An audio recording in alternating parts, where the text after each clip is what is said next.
Anuradha, you're on mute. Technology. Okay. So, Santanu, I'll make the introductory remarks and then I'll hand the session over to you for the event form.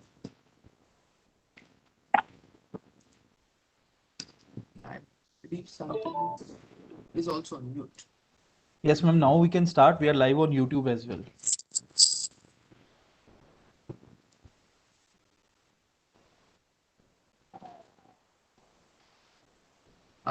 A very good morning to all the participants and our panelists.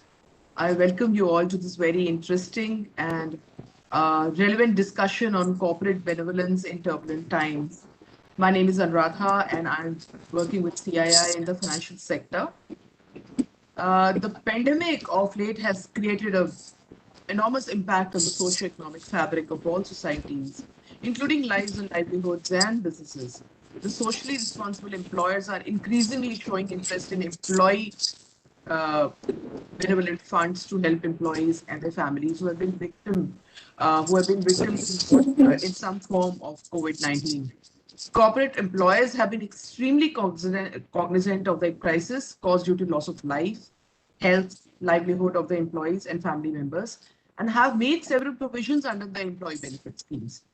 Many companies in India are putting in place a host of new HR policies to help families of employees who have passed away due to the pandemic, which include setting up of benevolence funds, funding of children's education, maybe creating and providing employment for the spouse, and such like.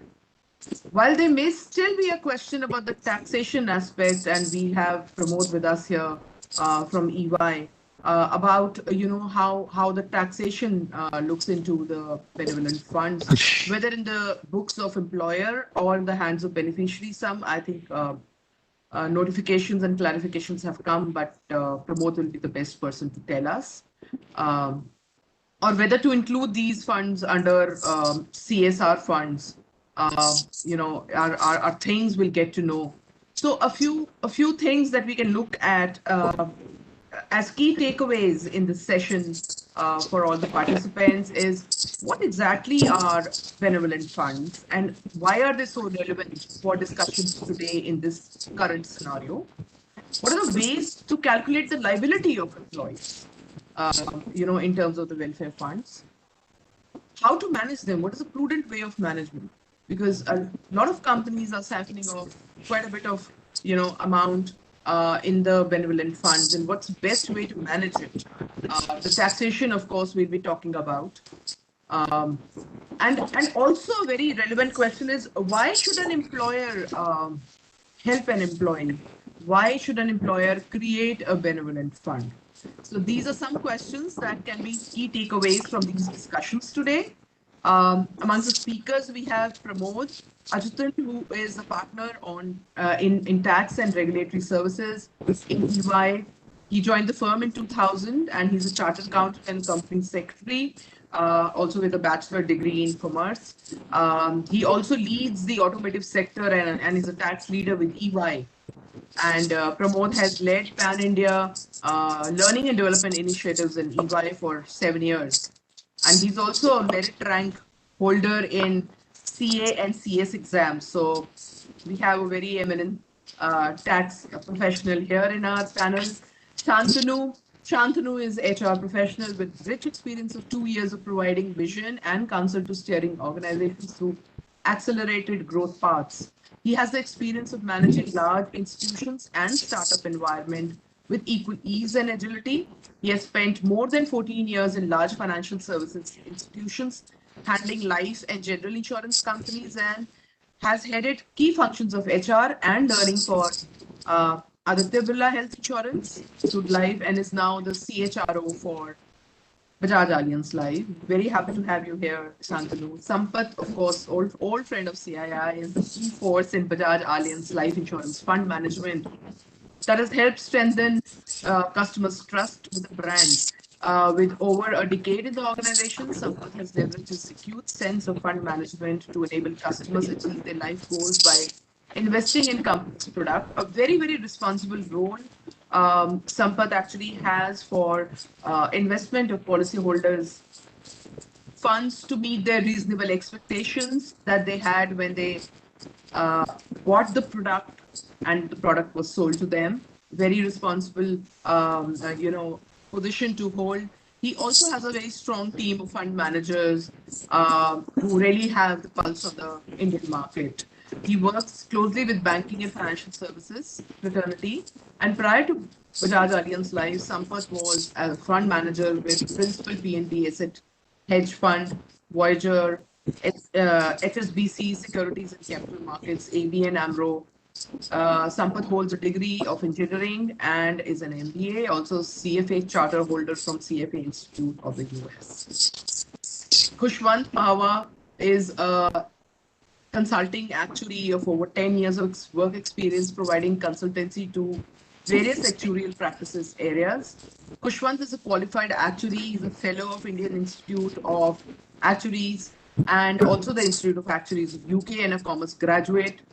He's worked with in various actuarial practices areas holding, life insurance, general insurance, employee benefits. He's also currently serving as a chief and appointed actuary of a leading private general insurance company in India. He's a member of the actuarial group on pensions, other employee benefits, social security, and advisory group on life insurance of Institute of Actuaries of India. He has also co-authored and presented papers at the Global Conference of Actuaries on topics like corporate governance and regulatory and reputational risk management. It's a very interesting topic for discussion today with very important key takeaways. And I'll not hold the participants further from the panelists. And I would like to hand over the session to Santanu. Santanu, please, if you could take this over. Thank you so much for joining. Thank you, Anuradha. Thank you so much. Good morning, everyone. Bright, sunny Saturday morning, at least in Pune. I welcome all the panelists. This is going to be a very, very interesting discussion. I'm sure there are a lot of my CHRO, head of HR, CFO friends who are attending, who are wanting to know more as to how we can not only create but manage efficiently these benevolent funds, because this pandemic has taught us one lesson probably, that uncertainty is going to be the way of life going forward. So yes, with that, let me start the session today.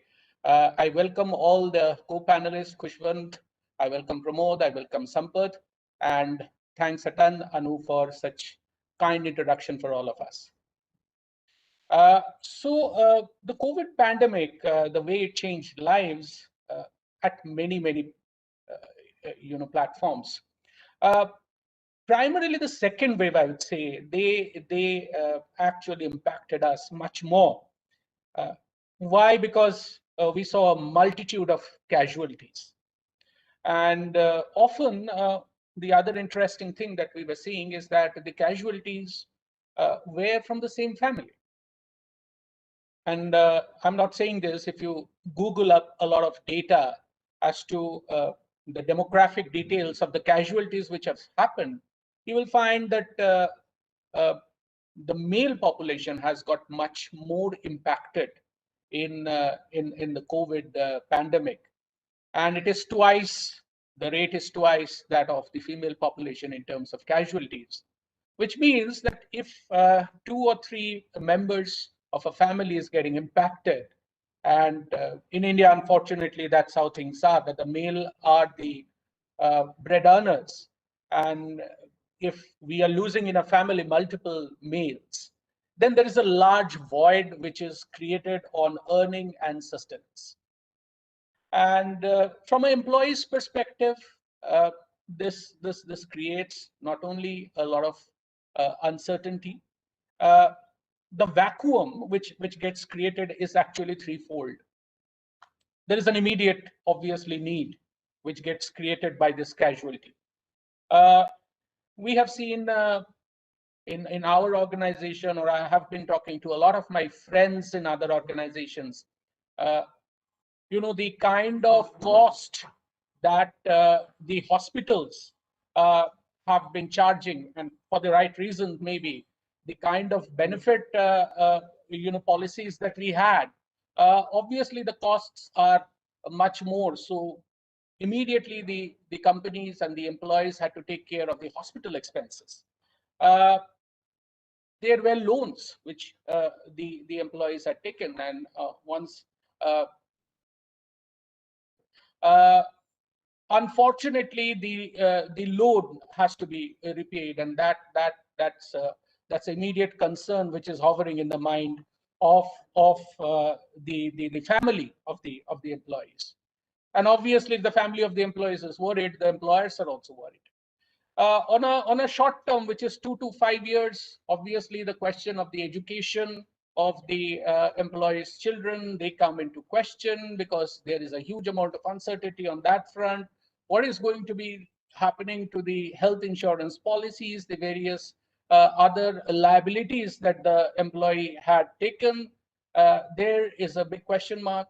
And on the long term, obviously, the entire sustenance of the family and the extended family becomes a large question mark.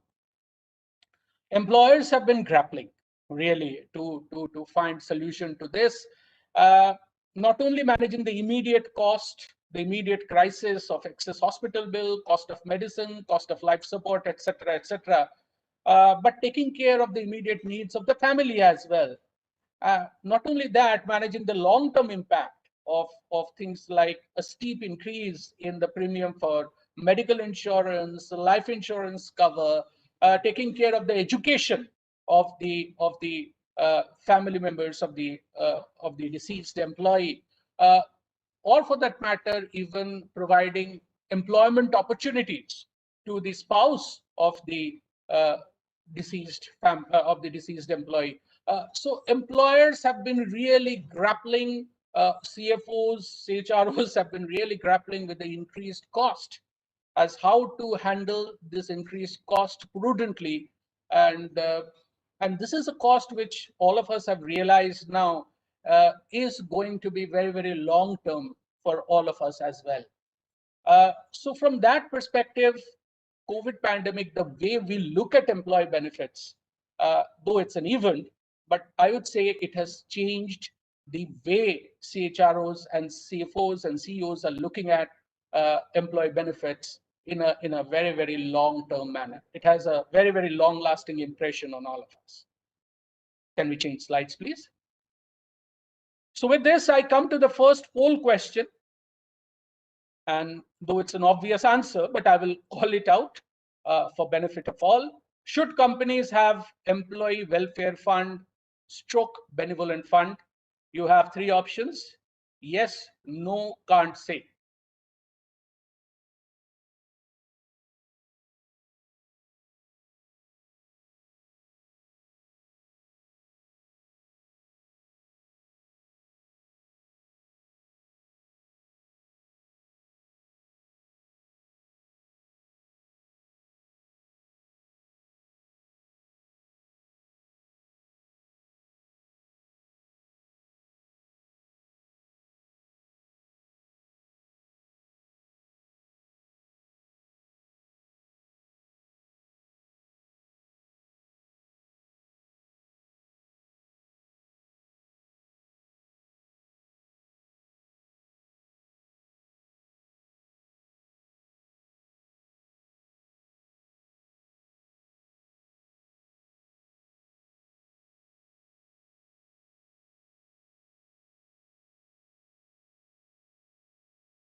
I hope all of you are participating in the poll. I repeat the question: should companies have employee welfare or benevolent fund? The three options are yes, no, can't say.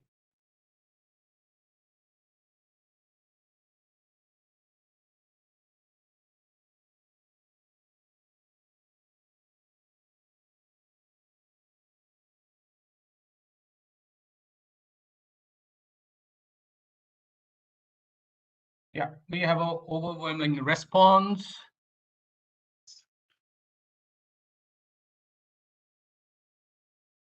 Towards yes.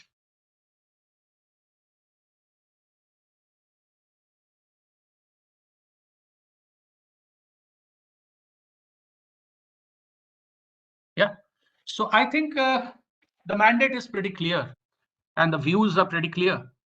People want a benevolent fund or a benevolent solution, a long-term solution to this benevolent fund or a welfare fund kind of a thing. It's pretty evident from what you have also stated in the poll. I'm sure all of you can see the poll results.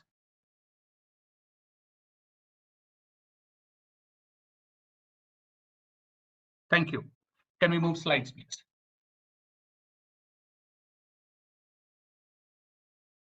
So as I told that there are three kinds of needs which gets created: the immediate needs, the short-term needs, and the long-term needs. Obviously, there is a one-time lump sum, which is an immediate need for the deceased family.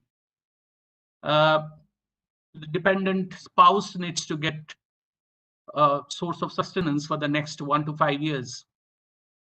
What about the medical coverage of the family of the deceased for at least for the next 5 years or so?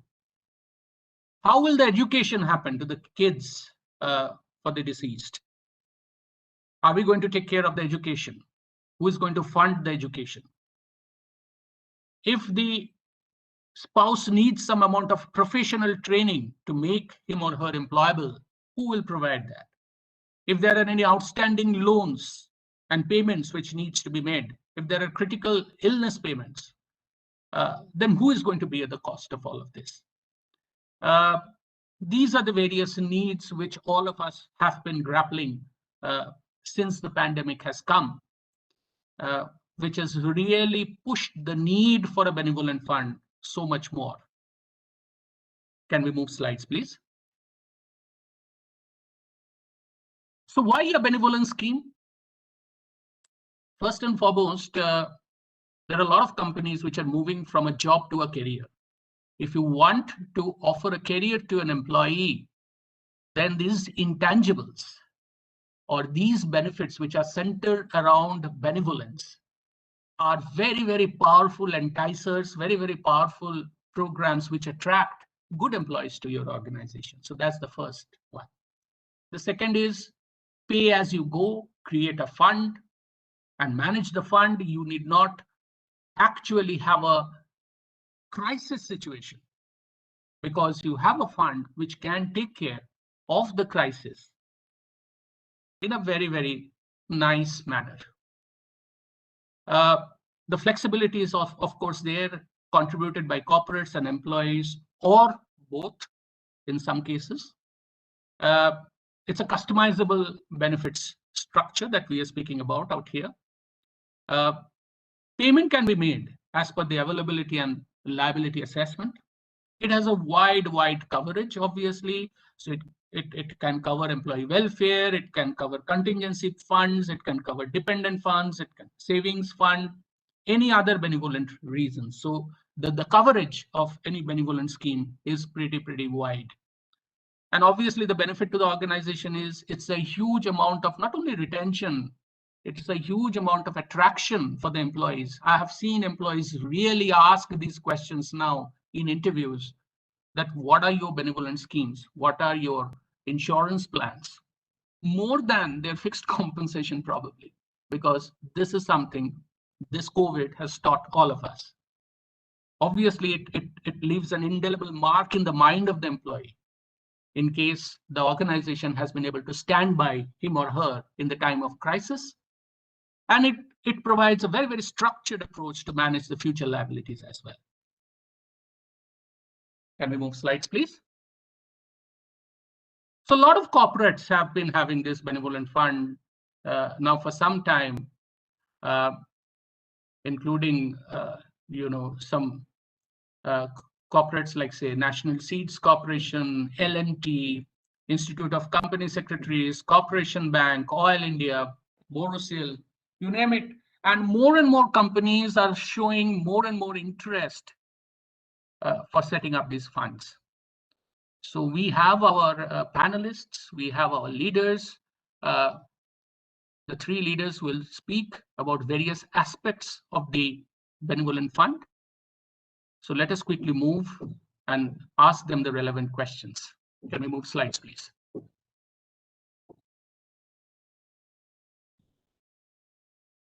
Can we move slides, please? So, is your organization considering launching of the Benevolent Fund is the second poll question.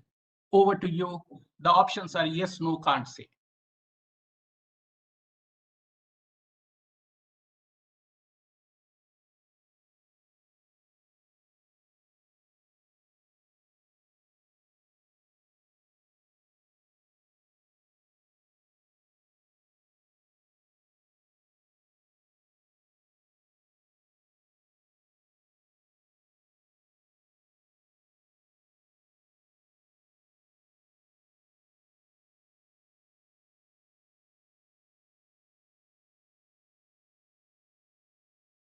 I repeat, the second poll question, is your organization considering of launching the Benevolent Fund? Yes, no, can't say.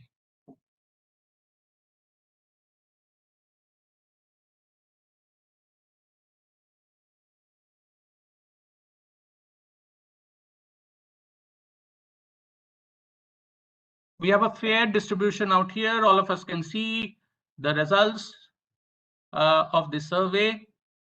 A good number has said yes. A good number is still contemplating. I will say they are on the edge, can't say. And some of them have said no. Can we move slides, please? With this, may I request Kushwant Pawar to come and discuss the contours of the Benevolent Fund. Kushwant, over to you. Thank you so much, Shantanu, and good morning, everyone. Thank you to CII and Bajaj for actually organizing this discussion on a very topical subject, a subject which is of immediate relevance. And I say it's a subject of immediate relevance not just because of the reasons which Shantanu has mentioned, that there are needs, but also because there is really a need for employers to discuss, some of the schemes and how they can be best, designed, best managed, and best administered. And I say this not without data. In fact, if I look back, over last 2 to 3 months, we have had, about 8-10 companies turning up and saying we have launched something and we need valuation. And we'll talk about what those somethings were during the course of my slides.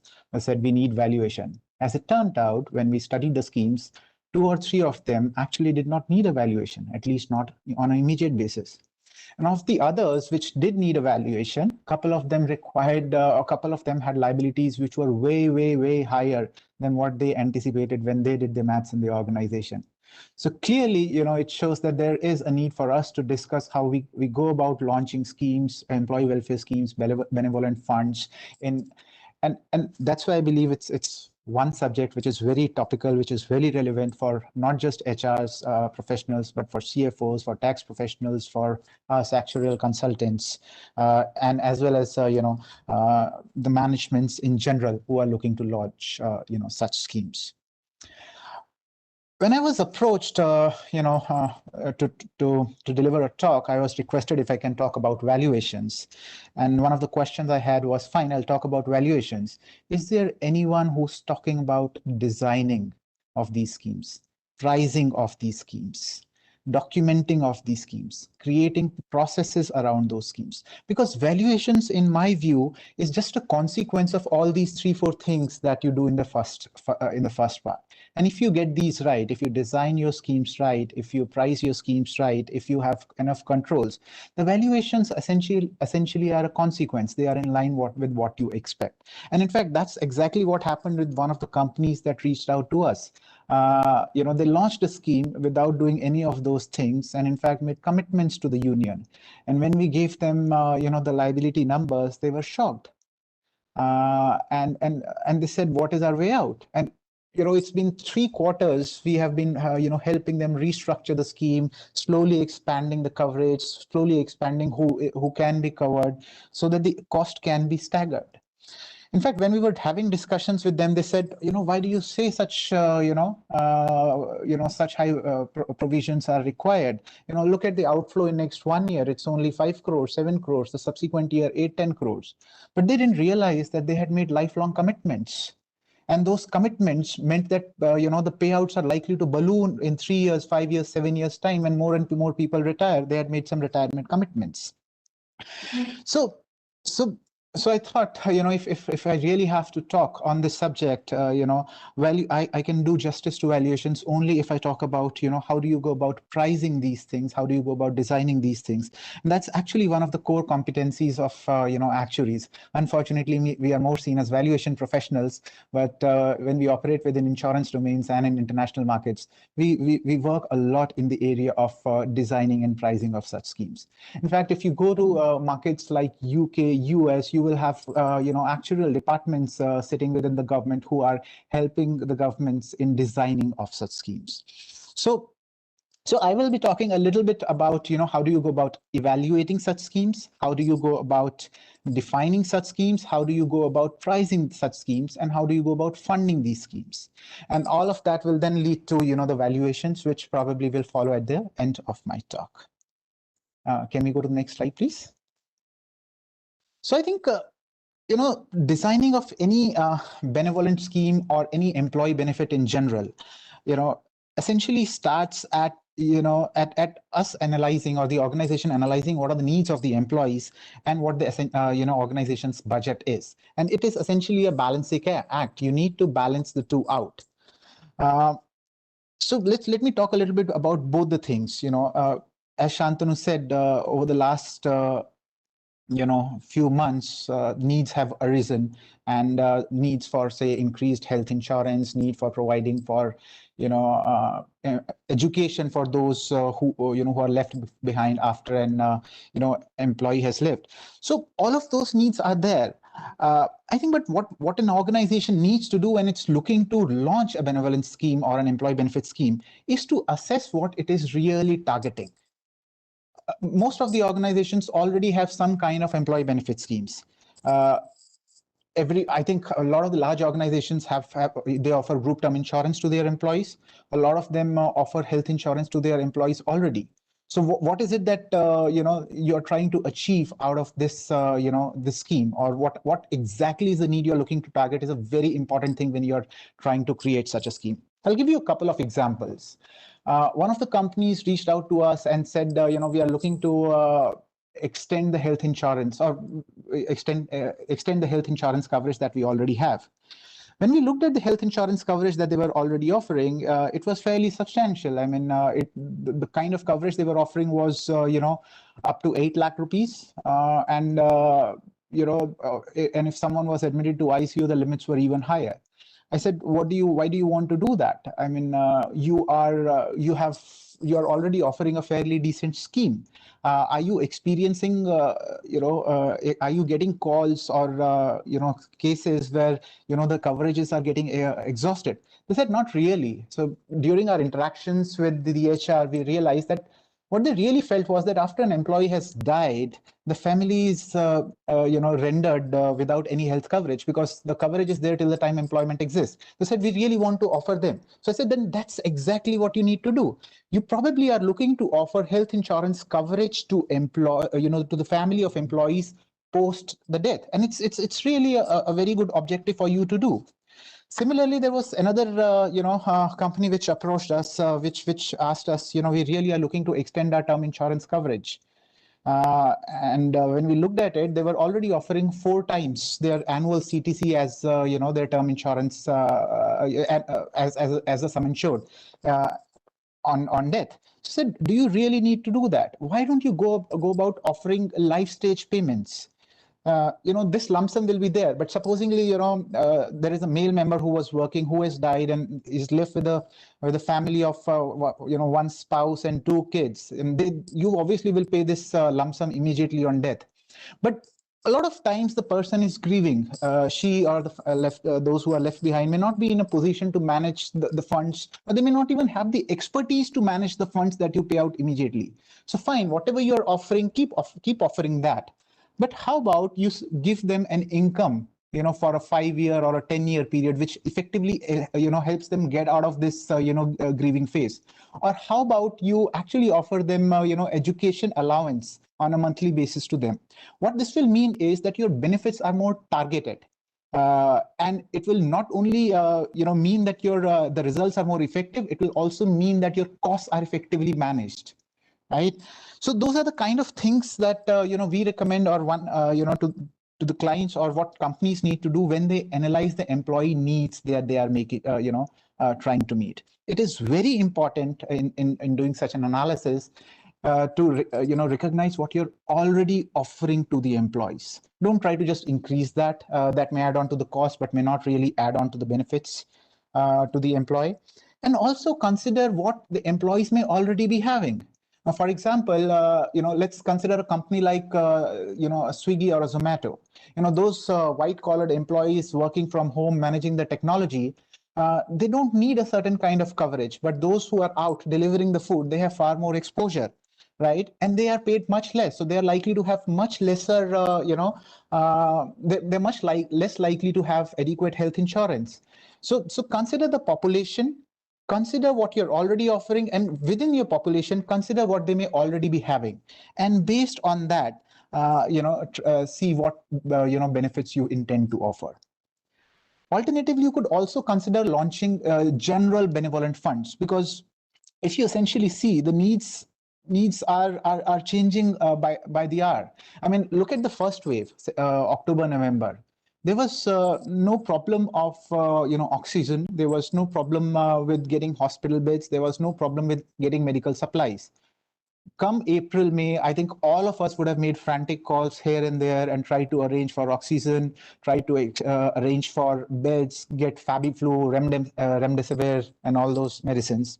So what companies can also do is they can consider launching a generic benevolent funds, which helps employees with their emerging needs as and when they arise, subject to certain rules. So they don't define exactly the benefits, because sometimes beyond a point you cannot anticipate all the benefits. But if you create a general fund where you put in a certain corpus and you have rules as to how those, how the benevolence will be offered, and you can really go a long distance in helping the employees. So that's one part of the story where you need to, analyze the employee needs.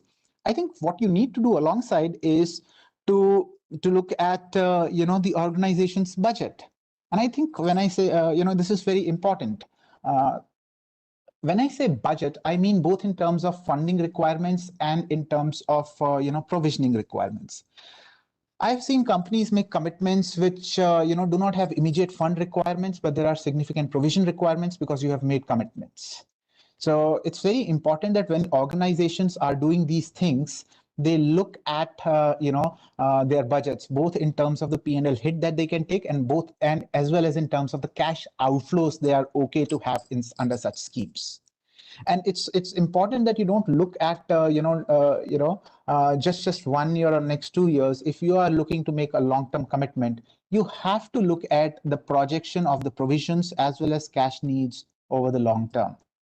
Now, to us, these sometimes you may internally not have the expertise to do such projections, and that's why it's very important when you are developing such benevolent schemes that you engage with the relevant experts. In my view, these are essentially interdisciplinary activities. You need to involve finance people to see how these schemes plug into the business plans as well as cash flow projections. You need to interact with risk people to see your controls and processes are getting set up very well. You need to interact with actuaries who can do who can do financial projections for you and tell you how much provision and how much funds you will need in which year.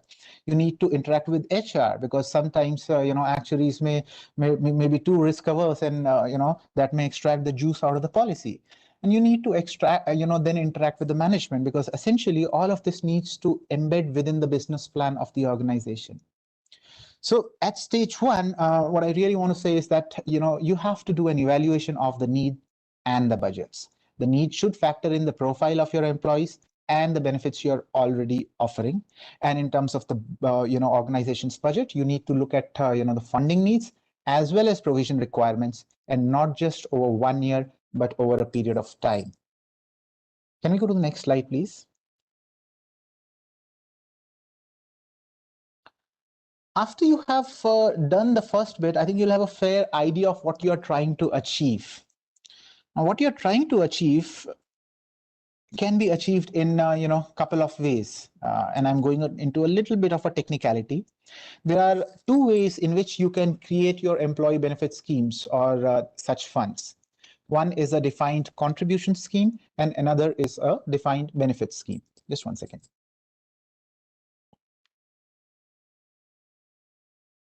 A defined contribution scheme is effectively a scheme where the employers and perhaps employees contribute a certain amount into a fund, and that fund is used to manage is used to make the benefit payments. So essentially what is given in this case is the amount that is being set aside for such a scheme, and what needs to be backsolved by the management is that from this amount of corpus, what are the benefits that we can pay. Now, from an employer's perspective, this is relatively risk-free scheme, because you know what you have to contribute. Accounting is very easy, and there is nothing that can come to bite you in the future. Employees may not like it because, to some extent, they want the benefits to be known. And if you really contribute meager amounts, the benefits, what it translates to in terms of the benefits for employees, it may not be significant.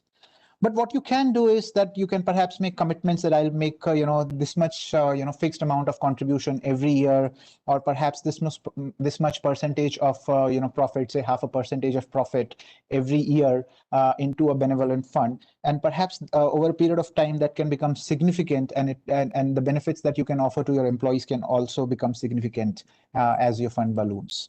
A lot of companies who are sitting at significant cash surpluses, and whilst this pandemic has hit certain companies or certain sectors, there are other sectors which have gained quite a bit.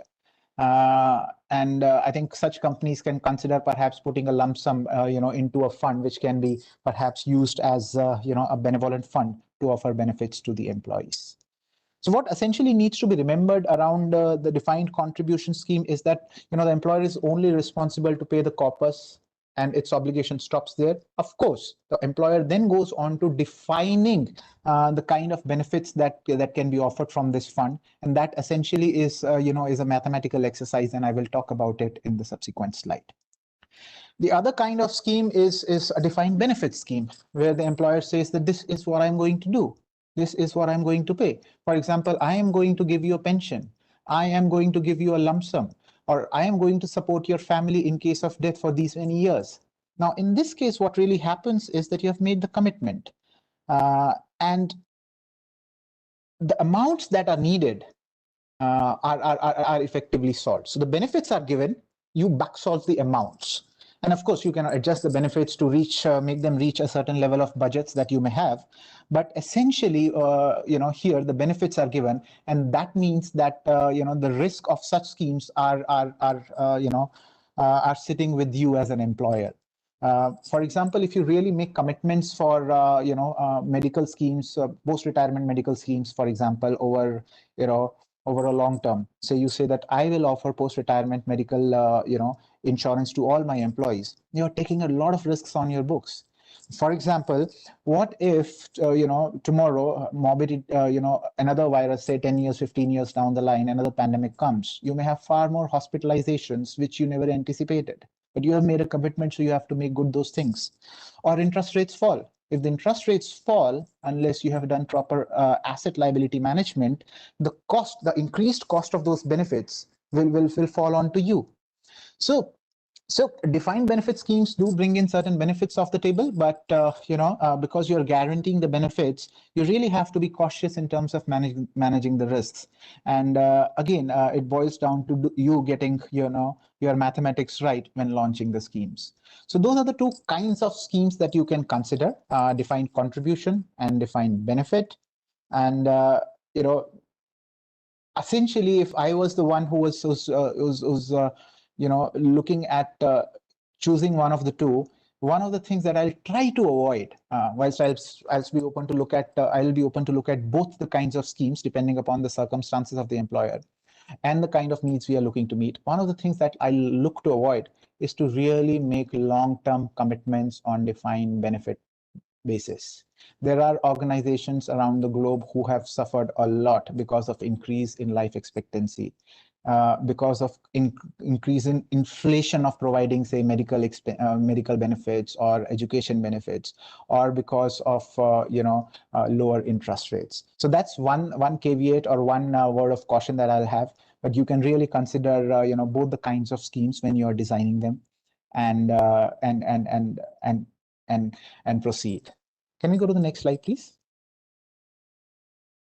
So once you have chosen the structure, as to whether it will be a defined benefit scheme or a defined contribution scheme, and you have, identified the needs as well as the budgets, that you're, the needs that you're trying to meet and the budgets that you are trying to operate within, it really boils down to defining the scheme. And in a lot of cases, what we have seen is that a scheme is drafted, runs into 2 pages, you have made commitments, and then when it comes down to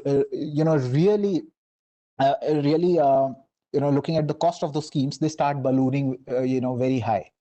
It is very important that, having done the first 2 things that I have mentioned, that you define the scheme very well. When I say define the scheme, I think all the things that I've mentioned on this slide need to be considered. And I'll give you an example of, for each of these. I think, first of all, you need to be very sure as to who you are, looking to cover within the scheme. I gave example of Zomato or Swiggy or such kind of organizations earlier. I think you can really distinguish your staff in such organizations between corporate staff and field staff, and the exposure and the needs may be very different. So you probably should look to, launch schemes which are focused to the kind of employee segments that you are targeting. Similarly, you have senior employees and junior employees. Now, most of the panelists that are there on, on this, webinar, they are likely to have adequate life insurance. They are likely to have adequate health insurance. And actually, they are also likely to have adequate savings to make their family sail through some turbulent times. So do they really need benevolent schemes, or is it the lower level of employees that you're looking to target? That's one of the things that needs consideration when you're looking to define your scheme. Actually, who will be covered within the scheme? I earlier mentioned about one of the entities which created a PRMS scheme, and they came to us for valuation. It was very large, because that's because they gave commitments that we will offer post-retirement medical scheme to all employees once they retire. And since the numbers were running into very hundreds of crores, we had to trim down who is covered. We said, okay, let's right now start with only employees who retire up to 2025. And actually, use these 3-4 years to educate your employees that you need health insurance of your own. You may not be able to, support your employees for, all the employees which, retire in 25, 26, 27, 28, and so on and so forth. So getting who is covered right is very important, both in terms of ensuring that your funds are really reaching where the need is, and 2, your costs are within your budgets. The second thing you need to define is what exactly is covered and how it is covered. And I'll go back to the example of medical schemes, and I've seen certain COVID medical schemes getting launched also, but I'll probably use a generic example.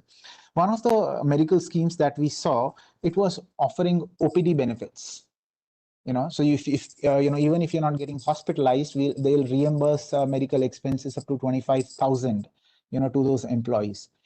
And what we saw was that the average OPD claim per employee was close to 25,000. Virtually everyone was claiming that 25,000. And we asked the entity, is this really your intent? And are these really the needs of the employees? You could probably save this money and offer, critical illness benefits to your employees. And that will mean those who need it probably get it. And this does not become as a cash extracting machine for the employees. So it's very important, for you to define what is meant by, so what exactly is covered by the scheme. Let me give you a couple of more examples. I was looking at the hospitalization trends during COVID times. If you look at the first wave, one of the reports said the average hospitalization period was around 7 to 8 days. But during this wave, the average hospitalization period actually was around 15 to 16 days. And it's not just probably it's driven by the Delta variant. And it's not just the average hospitalization period that has increased. What has also increased is the post-COVID care that is needed. And a lot of times because of lack of availability of hospital resources, or perhaps because a person prefers treatment at home, a lot of support is being provided to people at home. So are you going to cover, hospitalization expenses, or you are also going to cover, say, post-COVID care, which is, provided at home? All of these things are very important considerations, when you are looking to launch such schemes. And it's not just about, medical schemes. It's, also around education schemes. We have seen a lot of companies are launching education schemes where they want to guarantee the education up to 12th or up to graduation. What are the kinds of institutions you will cover? What are the kind of institutions you will not cover? Whether you will cover foreign education or you will cover education within India? Those are the kind of things that you may think are very small to be documented, but it's very important that those are documented, because they really mean that in the long term your costs don't balloon and you are able to focus your funds to where really the need is. Another thing that you really need to consider is, what are the limits on benefits? And I can give you quite a few examples. Again, sticking to the medical benefit, which is right now being offered, or many companies are contemplating offering that during the COVID times. Is there anything anyone's trying to say?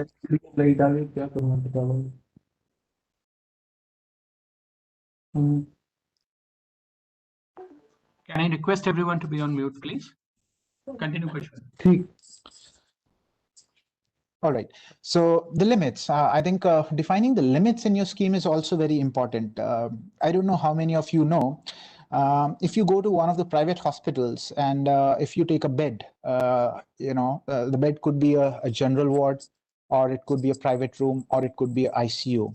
For the same kind of support that you get under the three categories, it's not just the cost of the bed that varies, but also the associated costs, the cost of the doctor, the cost, the surgeon's consulting fee. So all the things that are attached or you get in the hospital, they actually vary with the kind of bed you choose.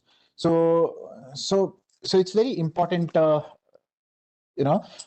do you define the limits in the scheme? And of course, you have to define what is not covered. As much as is, as important it is to define what is covered, you also should define what is not covered. In many schemes, we see, things like plastic surgeries. When you launch medical schemes, if you don't define what's not covered, you really probably open, a Pandora's box for it, for yourself. So you really have to go about defining the scheme very well. Which will go a long way in making sure that there is focus in terms of your benefit delivery and the costs are kept under control. Can we go to the next slide, please? This is, once you have defined the scheme, you really need to go about pricing the scheme. And as I said, pricing the scheme in case of a defined benefit, it means, back solving. In case of a defined contribution, it means back solving what benefits could be offered. And in case of, defined benefit, it means what kind of fund and, provisioning requirements that will arise. This is essentially, very, tricky area, and perhaps I can spend the whole day talking about it. But what I really want to talk on this slide is that this is a very important phase, a very important part of you launching the scheme. And if you don't get this right, you will be tomorrow struggling with very high provisions. So be very careful as to how you price these schemes. This could be an interdisciplinary activity, so involve the experts when you're driving, pricing these schemes. Essentially, very importantly, long-term schemes. When you are pricing long-term schemes, you have to make sure that you get them right. You don't know what kind of mortality trends there may be, morbidity trends there may be, interest rate trends there may be. Go back 1 year. A lot of companies were struggling with increase in life expectancy, the longevity, and the health insurance was a fair 1.5 years. Health insurance was a fairly stable portfolio. And today, health insurance portfolio is bleeding, whereas a lot of, unfortunately, senior people have passed away, and those companies which were offering pensions, for them the obligations are starting to come down. Of course, some of the quantitative studies are yet to come out. So the key message of this slide is that when you are making long-term commitments, please make sure that you get your math right, you do sensitivity analysis, and you do your risk management, and involve experts if it's needed. Can we go to the next slide, please? Once you have done the maths right, you have defined the scheme, you are live.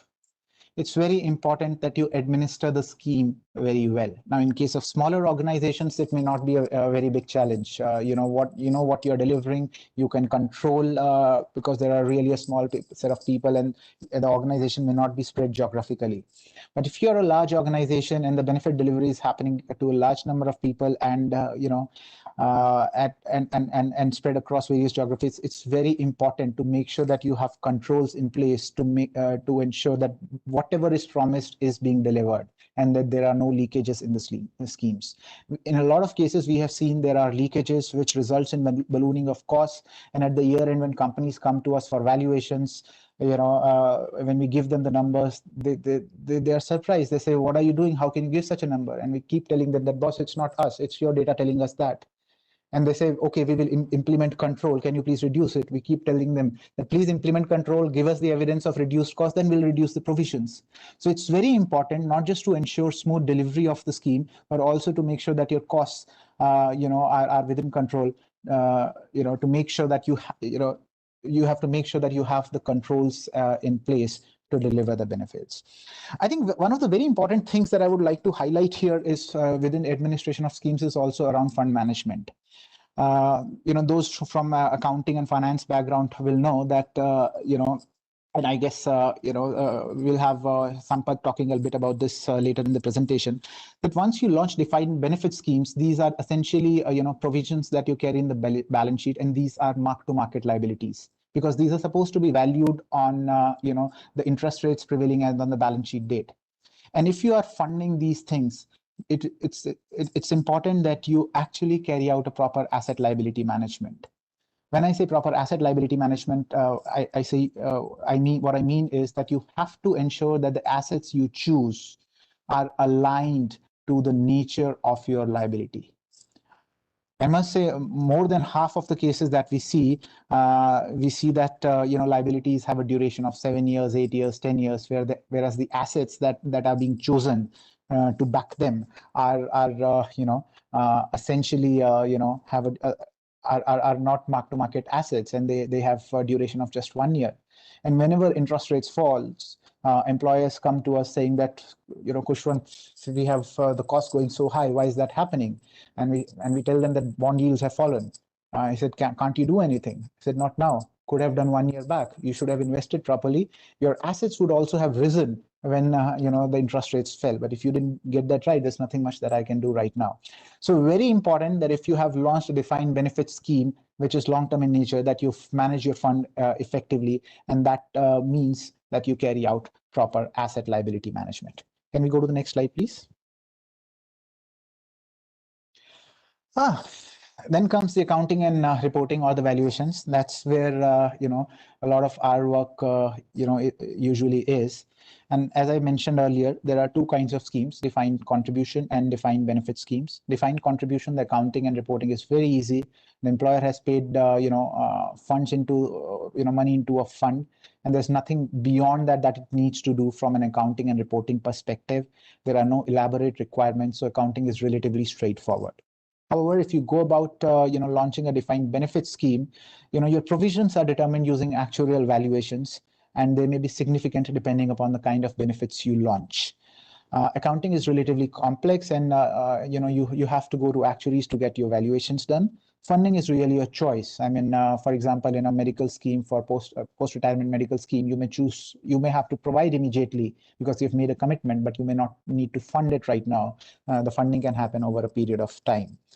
So that's a little bit on accounting and reporting and valuations. Can we go to the next slide, please?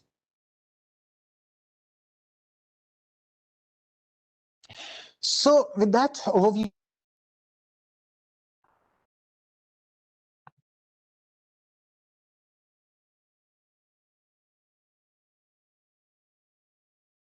I think we lost Kushwant because of a bad connectivity. Anuradha, I hope I am audible. Yeah, so Shantanu, you're audible. So I will take over. I'll take over. I'll ask the poll question number 3. what are the benefits? Kushwant, we lost you. We lost you for 5 seconds. Yeah. Oh, sorry. So sorry. So it's a poll question wherein we are asking if the participants believe that their organizations are appropriately funded to manage and mitigate financial risks during such uncertain times. And you have 3 choices: yes, no, or can't say.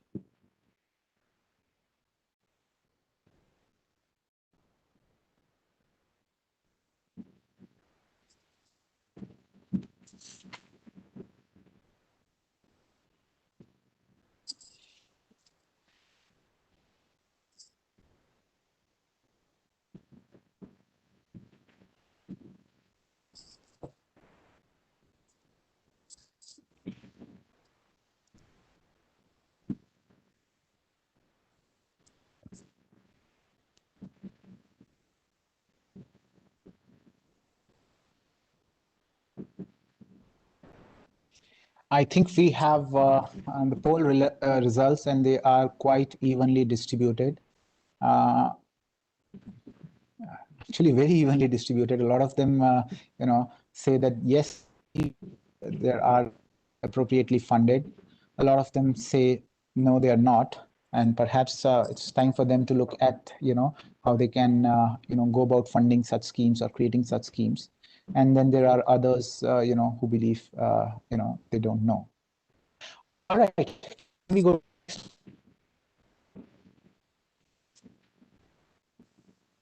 So I think in a very short talk, I've tried to cover quite a lot of things in the sense that you need to design, you need to price, you need to define, and each of these essentially be, a full day topic. And each of these are, essentially very require, engagement of experts. The only thing I would to say to conclude is a one-time but you really need to make sure that you manage and administer it well enough, and that you monitor the actual outcomes. And if there are deviations, then you take corrective steps. And sometimes those deviations may mean that corrective steps are essentially the entire reprice or redesign of the benefit schemes, or perhaps in some cases, you withdrawing the schemes as well. So that's all from my side. And I think we now have our next speaker, Pramod, who will be speaking about the taxation aspects. Pramod. Thanks. Next slide, please. Yeah. We'll move to the next poll question. Yeah, thank you, Kushwant. Thank you for your insights. It was really very enthralling hearing you. And obviously, there would be a lot of questions. and we will come back to you with the questions that we have for you. But the next poll question, obviously, is also targeting at the transition to the taxation aspect, which is the next big thing. So do we have appropriate tax laws for employee benefit schemes? You have three options: yes, no, and can't say. I repeat the poll question: do we have appropriate tax laws for employee benefit schemes? Yes, no, can't say.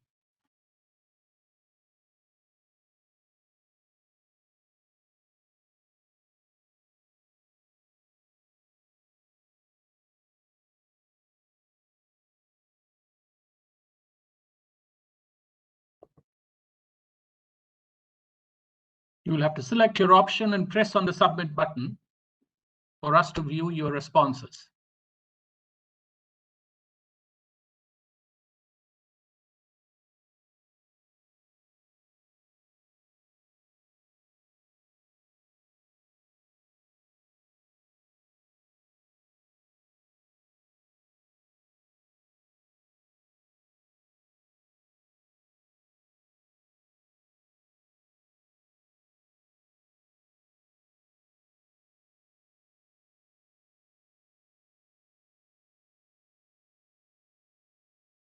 You have to choose your option and press on the submit button for us to view your responses.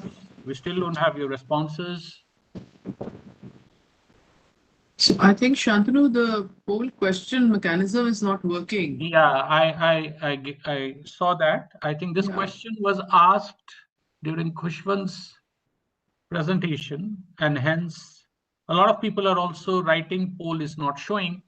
So Yeah. without waiting for the poll question, let's move. The important topic of taxation awaits us. So over to Pramod. Pramod is a partner with ENY. Pramod, over to you on the very, very important topic of taxation of these funds. Yeah, thanks, Shantanu. I hope I'm audible. You are. Good afternoon to everybody, and let me start thanking CII and Bajaj Allianz Life for this opportunity. My remit is to cover income tax, and I remember a quote by Albert Einstein. He had said the hardest thing in the world to understand is the income tax.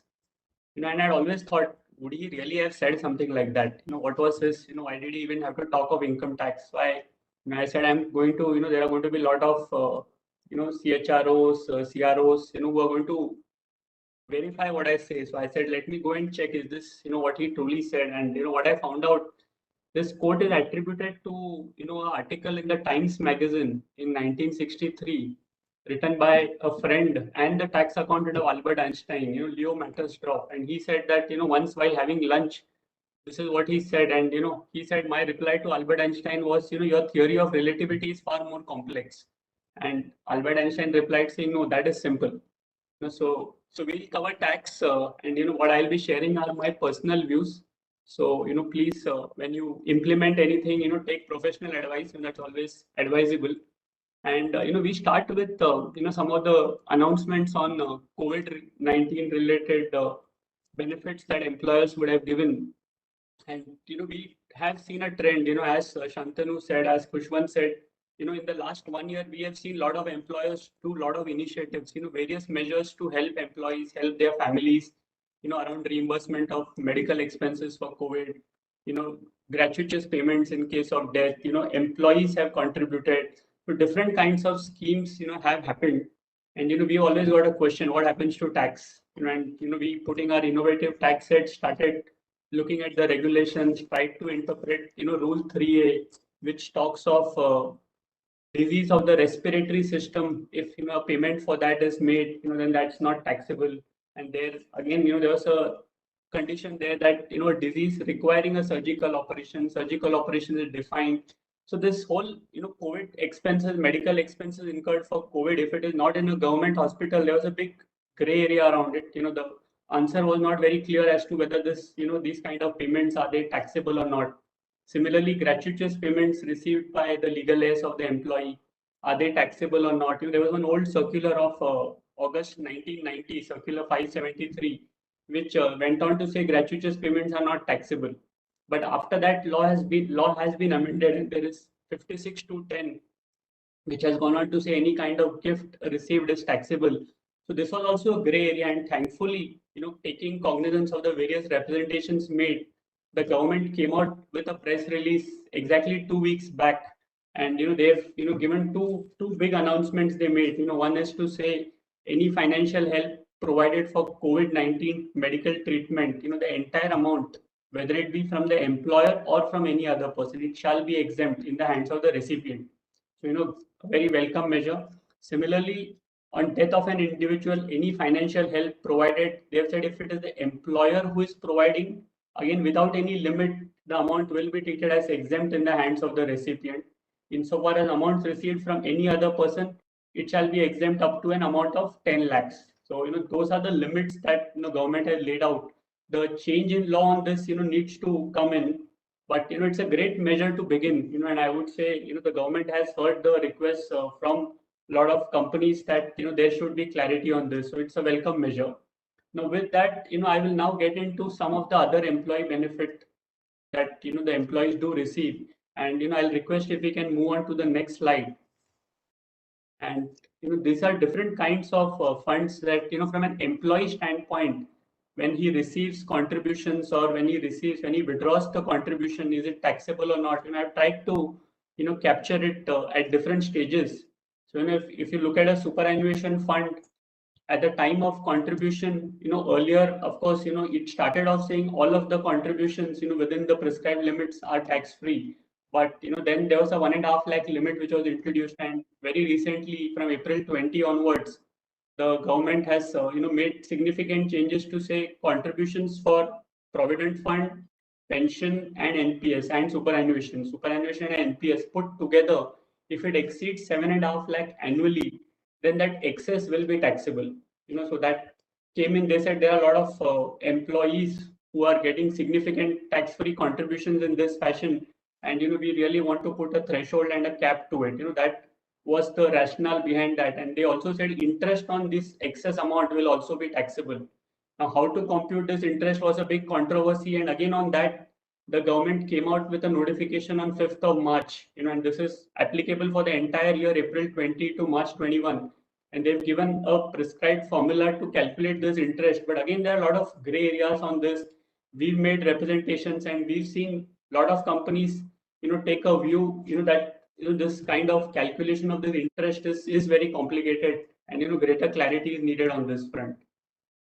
Then if you look at a withdrawal from a superannuation fund, the law does prescribe any commuted amounts received from an approved superannuation fund, subject to the various conditions that are prescribed. The commuted amount received will not be taxable. Pensions received will be taxable. I think pensions from a pension fund of the employer, again, there are provisions to say either 1/3 or 1/2, depending on whether gratuity is received, will be treated as tax-free, the commuted amount of pension. So pensions per se are taxable. The commuted amounts within limits are tax-free.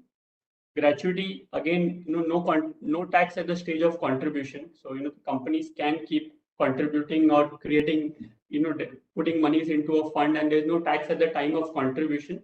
At the time of withdrawal, there is a section which gives various limits as to how it should be calculated and what is the amount which is tax free.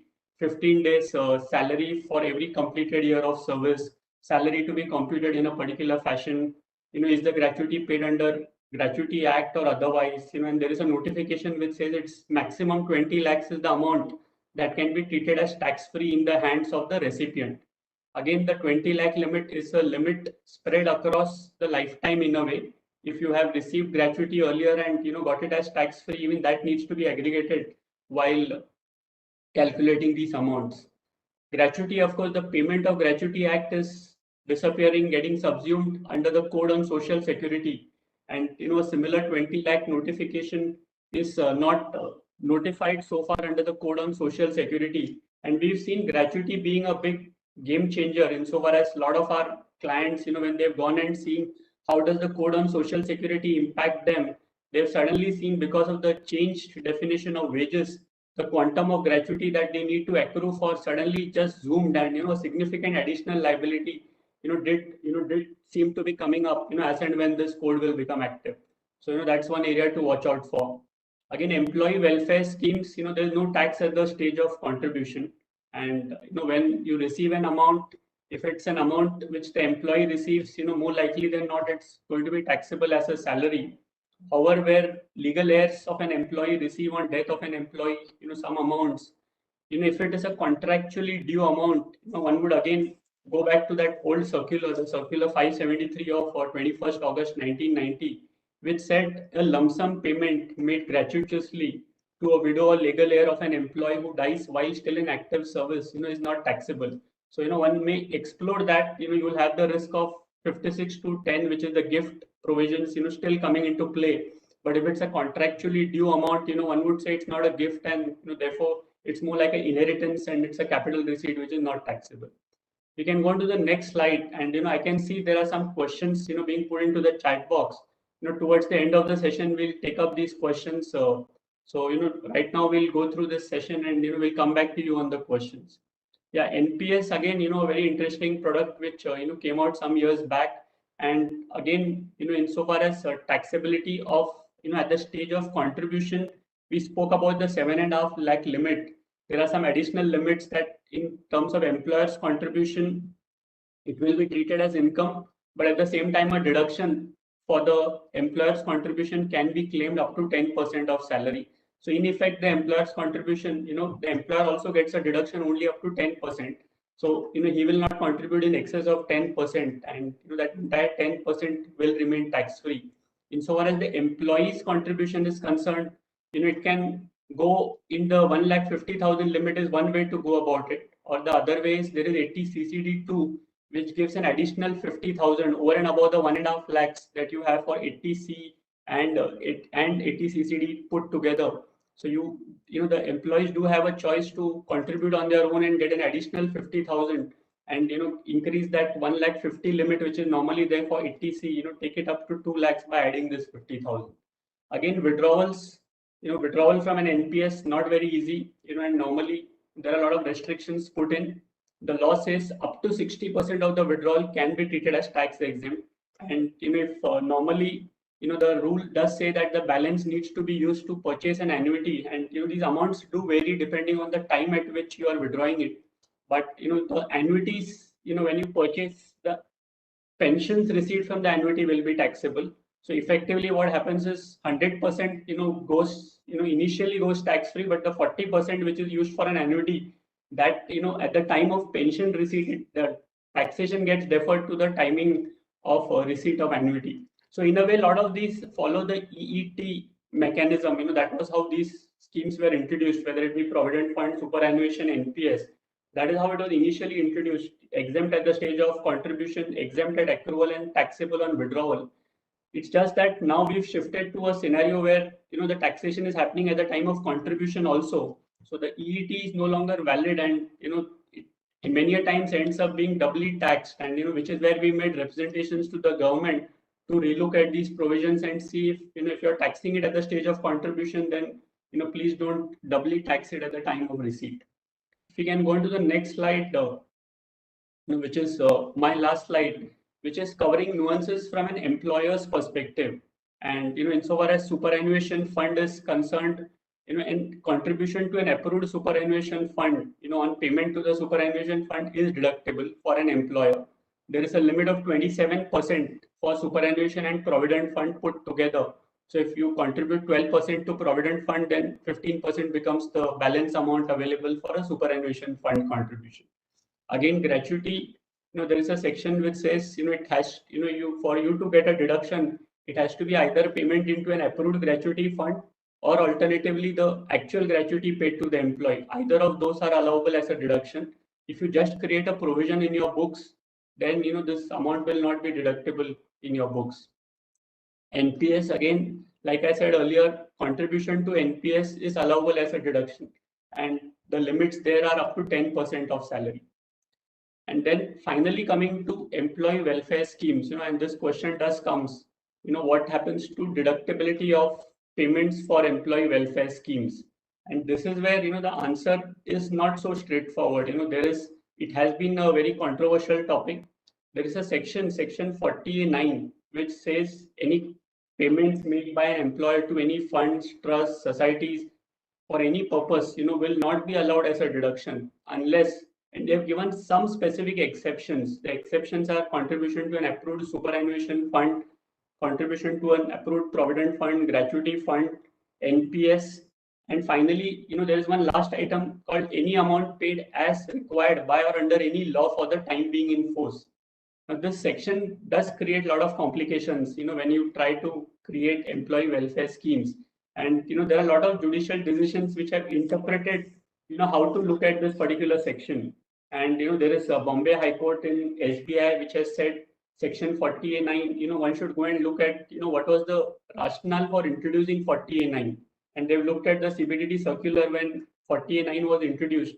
And they said what the government at that time intended was there were a lot of employee welfare trusts where there was a lot of discretion on investment given to the trustees. A lot of monies were coming back to the employer in the form of deposits or investments. And to stop all of that, they introduced 40A9. So it was a tax avoidance measure. And if you have genuine welfare trusts, why should the deduction not be granted? So that's the Bombay High Court, in one of the decisions in State Bank of India decision, they took a view that the 40A9 disallowance will not apply, and this was in the context of a fund for healthcare of retired employees. Similarly, there are other decisions. There is a BPCL decision. There's a Hyderabad Tribunal decision in Rasi Cements where they've said payments made to employee welfare trusts, will not be hit by 40A9 disallowance because the employee welfare trust was created under an understanding with the union. And this in a way indirectly gets covered under the words any other law for the time being in force. At the same time, they went on to say payments for an executive welfare trust, that is hit by the provisions of 40A9. So the matter is litigated. There is Kerala High Court in Aspinwall, which is negative. There is Calcutta Tribunal in Stone, India, which is negative. This matter interestingly went to the Supreme Court as well. And Supreme Court had an occasion to look at it in 2-3 different cases. Unfortunately, no final verdict on this issue from the Supreme Court. In Sandur Manganese and Iron Ore decision, they remanded the matter back to the tribunal. Similarly, in Kenna Metal India also, they remanded the matter back to the tribunal. And they seem to be looking at a interpretation to say there is a difference between contribution and difference between reimbursement. And so we need to see how they will eventually look at this issue.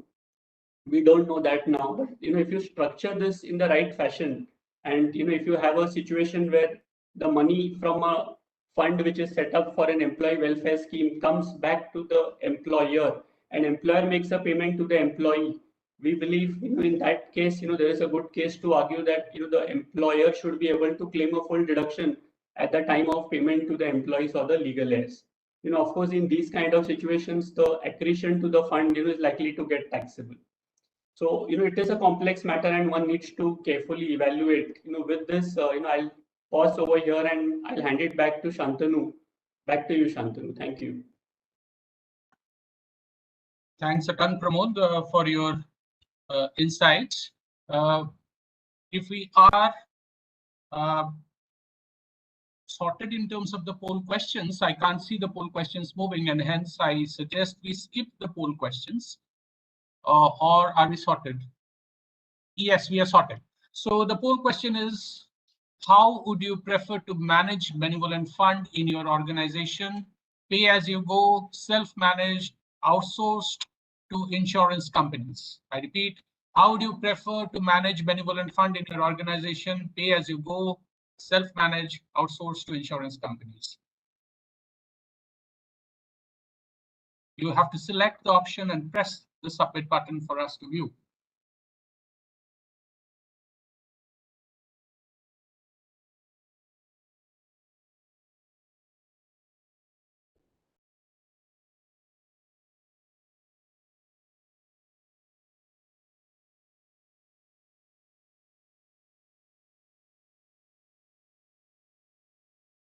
The obvious choice is for the C option, outsourced to the insurance companies.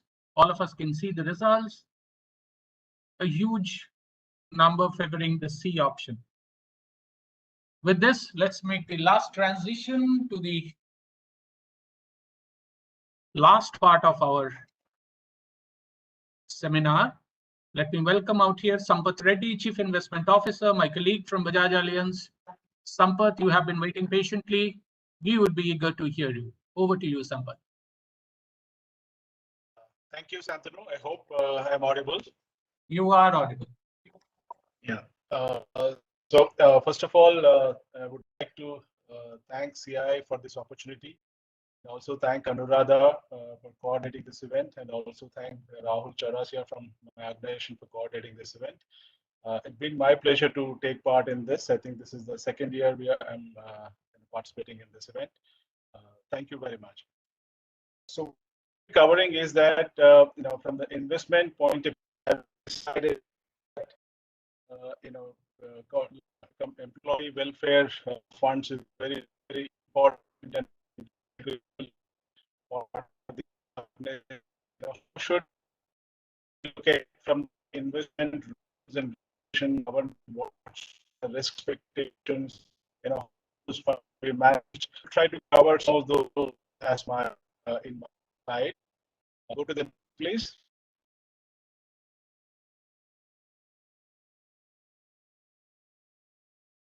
Go to the next slide, please.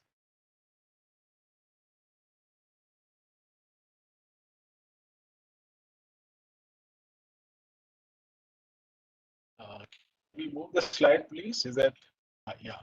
So this is the overall the landscape financial savings in the India. If you look at the bank deposits, they've been counting for the financial savings in our country. Almost 185 lakhs of rupees is in the banking deposits, and the big chunk of the savings are through the mutual fund route. They are about 32 lakh crores of rupees. This includes both debt and equity asset classes.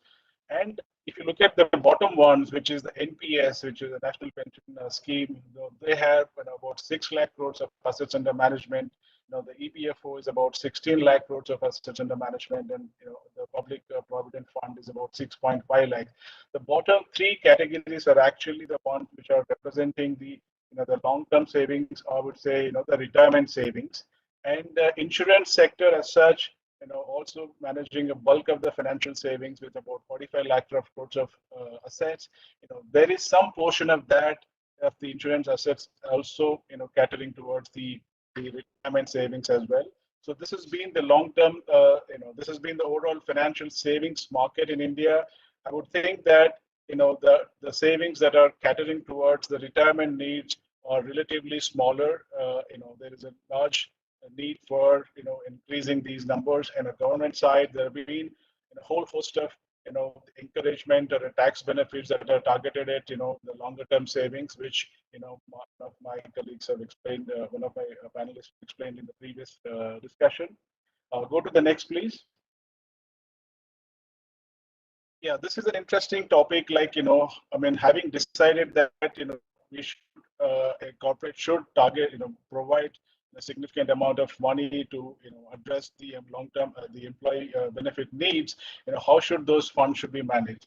First of all, is there the question, there's an overwhelming response that it should be outsourced, and it should also be funded. Not as there is some little bit of indication towards pay as you go, but let me explain. As a pay as you go, if you were to choose, that will actually have a significant impact on your profit and loss account. There will be a fluctuation in the P&L. And also not only that, a corporation, when you're actually planning to increase Sampath, the your capital spending. Sampath, your network is creating some issue, I guess. If you can be slightly more louder, I think we can have a better. Sure. So, and a pay as you go, it will have a significant impact in the P&L. It will cause fluctuation on your profit and loss account. There will be it is very much possible that you may have to incur these expenditures towards the benevolent schemes. When the company is actually needed the cash flows for funding its growth. So it will have some impact on the overall cash flow needs of the company if you were to go pay as you go, pay as you choose. It is very prudent to keep aside some portion of the money regularly towards these employee benefit schemes.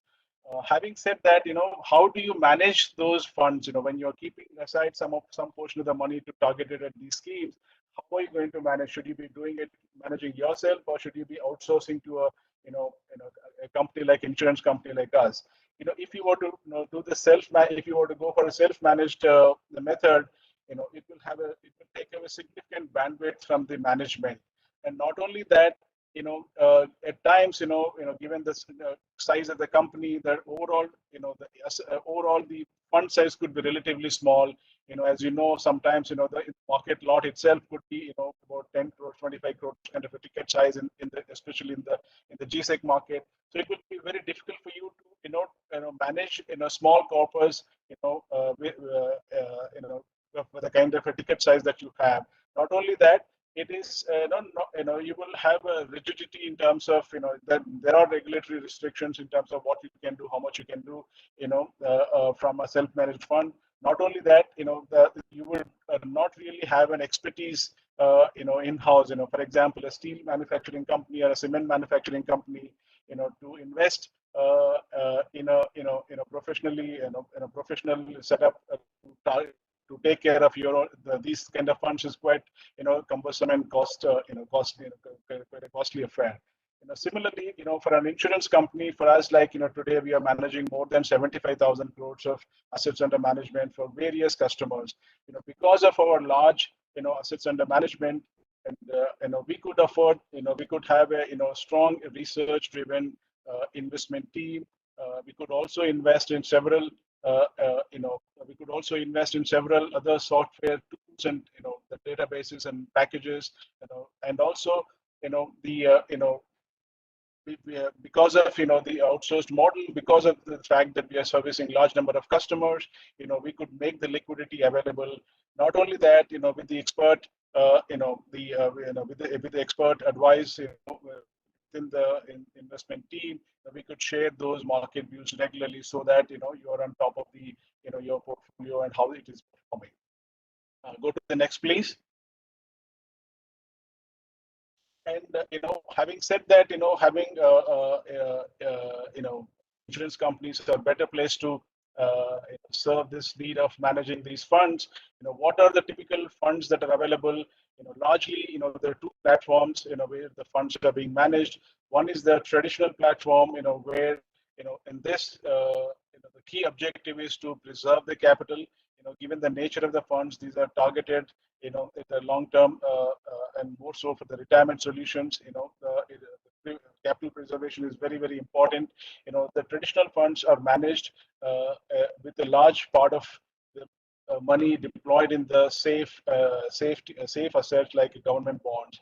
And IRDA has put in a good, I would say, regulatory aspect in place, such that the funds are managed with an adequate safety aspects into consideration. The other platform is the unit-linked platform. There,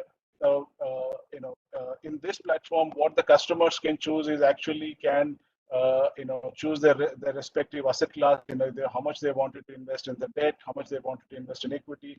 That kind of flexibility will be there, and also. This under the unit-linked platform, the customers, which is in this case, the corporate who will be a trustee of the employee benefit fund, they can decide, today the markets are expensive, shall we put most of the money in the debt itself, or if the markets are attractive, you can move some of the money into the equity. Those kind of asset allocation calls and flexibilities that you can take. Of course, these funds are obviously subject to the daily mark-to-market impact, because they are driven by the NAV. So these are the two platforms which insurance company typically provides the fund management options for the long-term employee benefit funds. Go to the next, please. See, one of the key aspects that we look at into managing the these employee benefit funds. Obviously, the asset allocation is very, very important, and within that, as I mentioned, most of the funds are actually positioned towards the safety first over the return. Because of which most of the funds are deployed, I would say, within the debt, largely in the GSEC. Occasionally, there's an the equity exposure is taken into these funds. That too again with a larger cap, larger cap companies which are very the top companies which are very well run.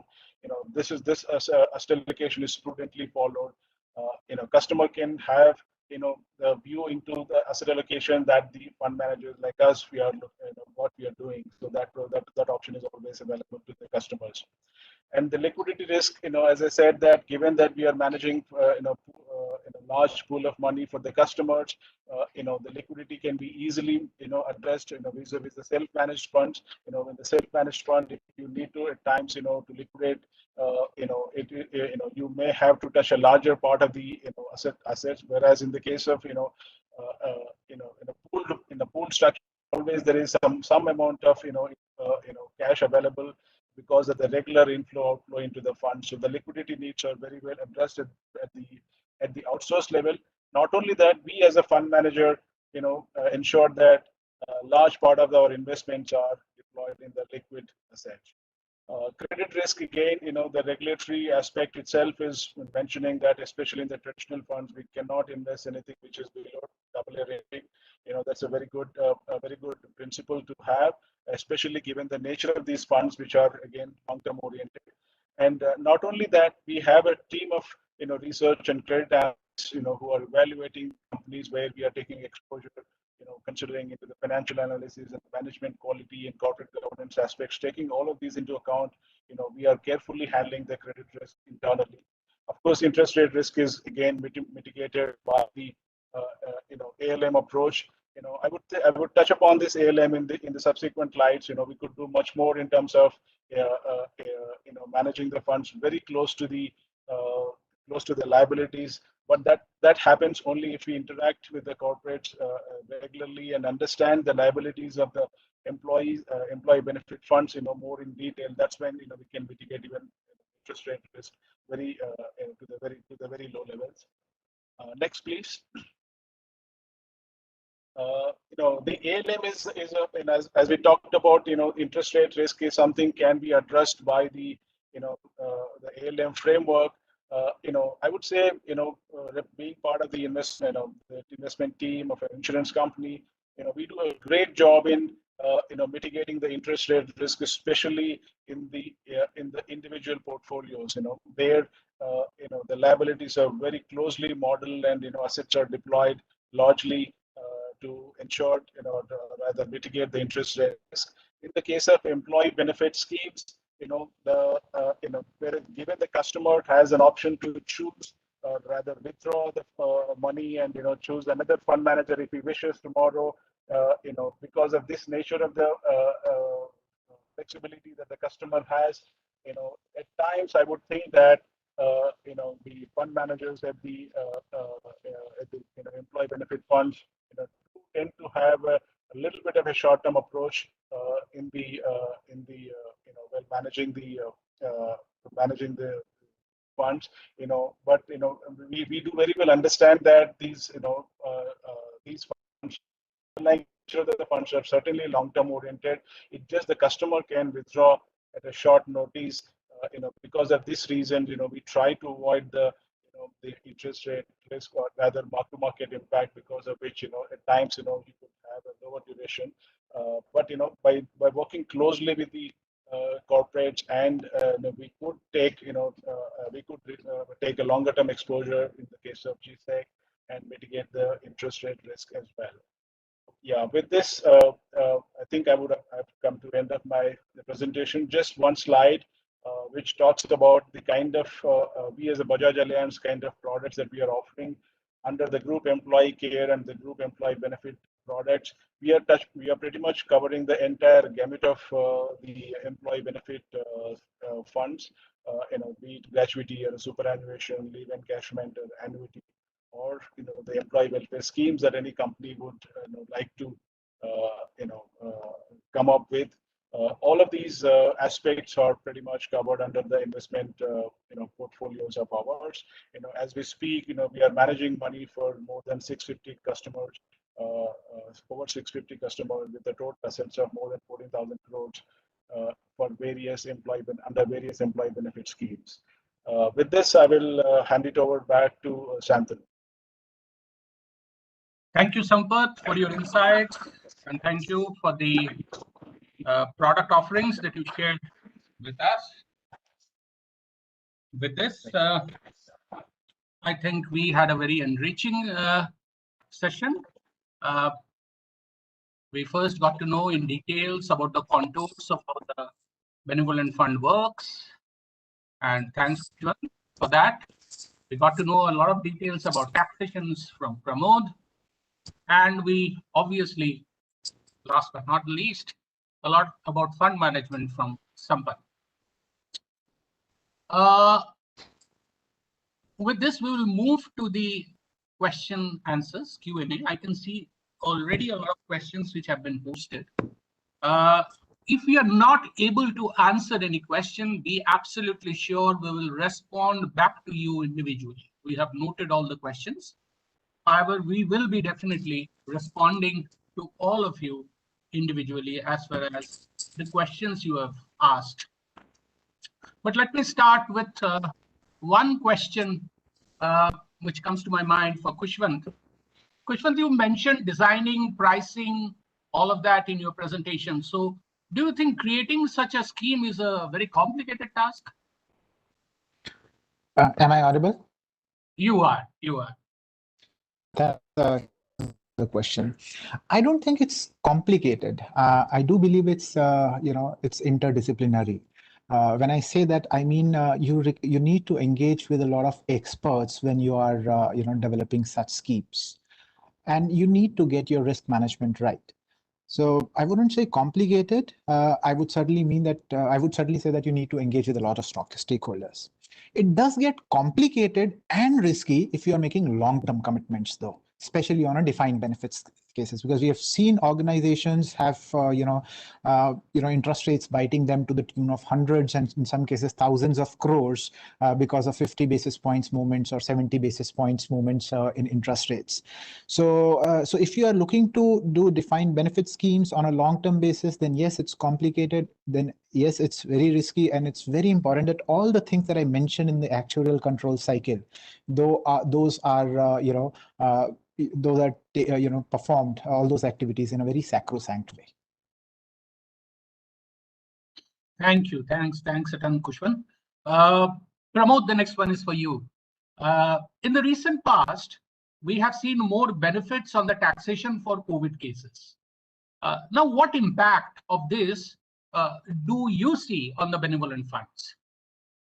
Yeah, so Shantanu, what we see really is, there is, of course, increased interest from all employers, looking at various kinds of schemes. There are different schemes, picking up the copay, picking up the disallowance by the insurance companies, increasing the insurance coverage, paying for homestay, paying for vaccination costs. I think, the number of benefits, has really gone through the roof, and everybody is looking at it in a very differential manner. And, of course, looking at, scenarios of death of employees, picking up significant medical costs, looking at, having schemes for benefit of employees, seems to be the order of the day, and, everybody is talking about it, and seeing how best to introduce it seems to be the order of the day. Thanks, Pramod, for your answer. Sampath, as a CHRO, to me, the safety and security of the fund would be of very, very prime concern if I have to set up the fund. So how do you think the fund should be managed to ensure this concern of the employers? So, yes, these funds, safety is paramount important. And as you look at it, as I mentioned in my slides, even the IRDA guidelines also talks about quite I would say quite stringent towards the risky assets in terms of exposure. A large part of the money should be deployed in the GSECs, which are very, very safe, and no investment should be permitted, especially in the case. Sampath, your voice is slightly less audible. You have to be a bit louder. Yeah, so large part of the investment is actually in the government securities, and no investment is permitted below AA credit rating. These kind of rules which are there. Not only that, over and above, we also understand the investment risk and expectations of these particular funds, and we beyond. I mean, I would say, not only the AAA, the select few AAA companies is what we have actually taking an exposure into these kind of funds. We are taking utmost care. We understand the safety is very, very important. Of course, liquidity is, pretty much taken care, given that large part of the money is in the G-Secs, and not only that, at any given point of time, some amount of the cash would also be there in the funds to take care of the immediate needs of any of the customer. So these things are taken very, very, I would say, utmost priority, not only by design but even by regulation as well. Thanks. Kushwan, the next one is for you as an actuary. What is a very prudent way of funding per pay as you go?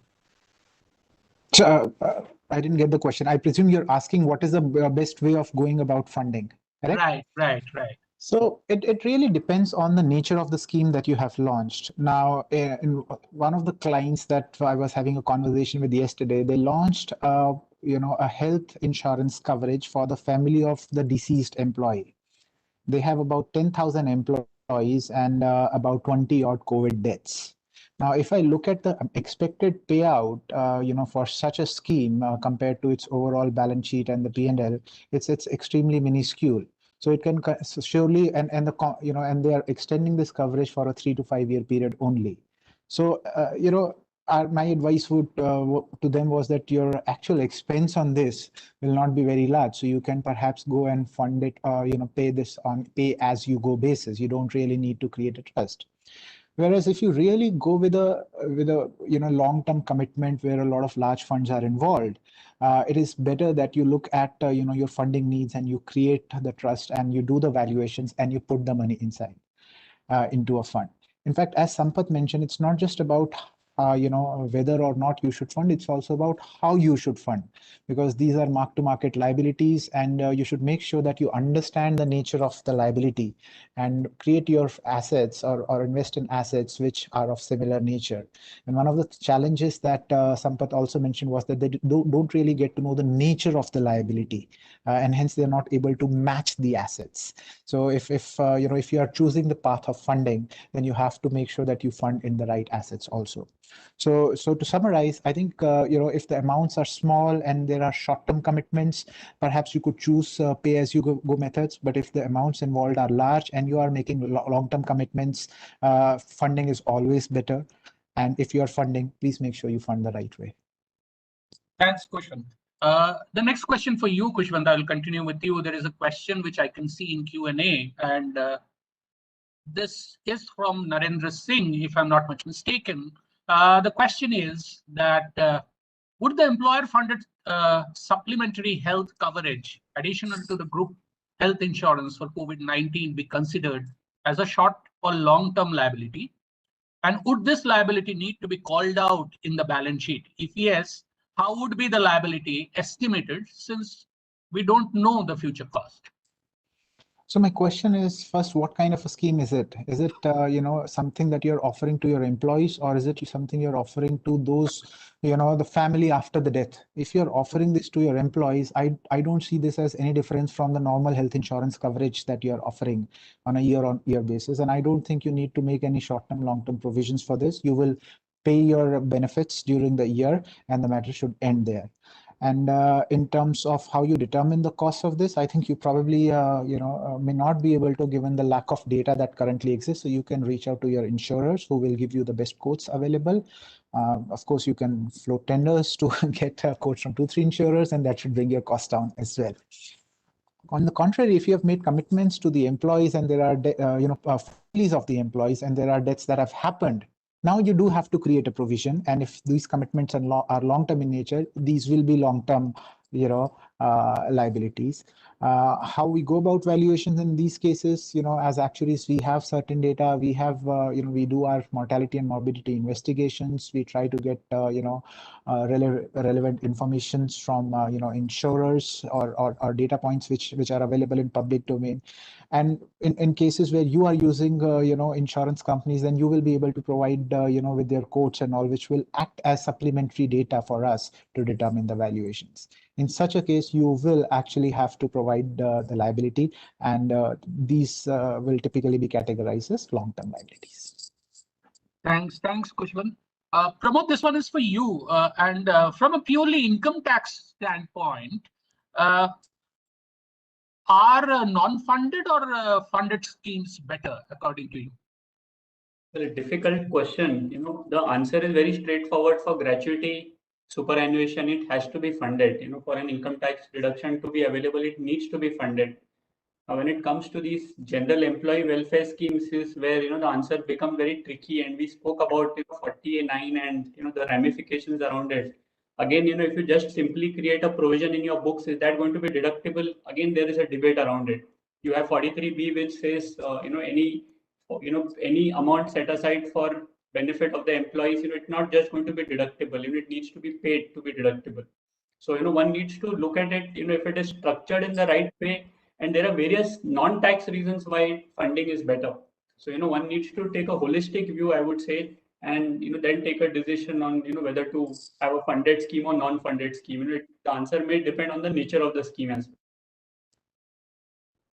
Thanks, Pramod. Thanks for the response.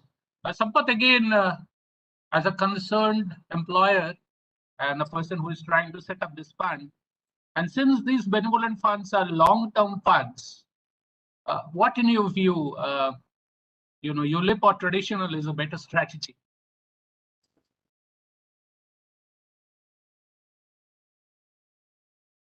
Sampath, you are on mute, if I'm not mistaken. I can't hear you. Yeah. So say, I would speak of both the attributes of both the funds. The traditional funds are targeted largely, preventing the capital, preserving the capital, and more so, I would say, a large part of the money is invested in the GSEC with a very little exposure towards equity. And whereas unit-linked funds are the ones which I would think, customer can choose his asset allocation, which means he can invest in a longer duration fund, he can invest in a shorter duration fund, he can invest in equity funds as well, with a varied level of equity exposure. So for the customers, if you are the person who are trustee for the for your employees, and if your team is good enough to decide based on whether market is overvalued or undervalued, and how much in the exposure needs to be there for equities and how much for the debt, if you are all capable of deciding that for on behalf of your employees, unit-linked is the one which will give you the benefit. But if you think that let's go a little in a safer manner, and the insurer can decide some exposure towards equity based on the appropriateness of the equity asset classes and valuation, let the traditional fund could be the better strategy, I would think. But from me as a investment head, or both the funds are managed with with an equal responsibility and care, and it's for you to choose what is appropriate for you. Right, Sampath. That's a prudent answer, I must say. And continuing with you, Sampath, you briefly touched upon it, because this fund will also need liquidity from time to time. So how to balance liquidity versus returns? As I was mentioning earlier, from an ALM perspective, typically the nature of the funds are long-term oriented. At times, we as a fund managers, given that the customer may withdraw at any time, and at that time, if he withdraws, we shouldn't be subject to the the mark-to-market impact. To avoid that risk, at times we end up keeping the money towards shorter-term orientation. That's a little bit of a fallacy where we should correct over a period of time. But having said that, these funds are managed at the pool level. We are today having about 14,000 crores of money under the management. If there are any needs from a customer point of view, we could easily address that. But if it were to be self-managed, maybe typically a fund size could be relatively smaller, 50, 60 crores. There it would be a relatively challenge. But at the pool level, I think the liquidity is pretty much taken care because we do get money inflow on a regular basis. Not only that, the underlying investments are very, very liquid. So to answer your question, what is the top priority? The liquidity is obviously, is a very much important, is a top priority. Without compromising the liquidity, we are trying to optimize the return. So that's how I would put it. Sure. Thanks, Sampath. Kushwan, this one is for you and slightly longish. Unlike gratuity and pension benefit offered under the benevolent fund may not have defined assumptions, and we work on pure probability of occurrence of the event. So how accurate will the assessments be actually? Any tools which actually can make them more accurate? Yes, I think I spoke about what we need to do before valuations when we are launching the scheme. I think a lot of the answer lies in that. So if you are saying that there is a lot of uncertainty around valuations, then there is a lot of uncertainty around the scheme itself.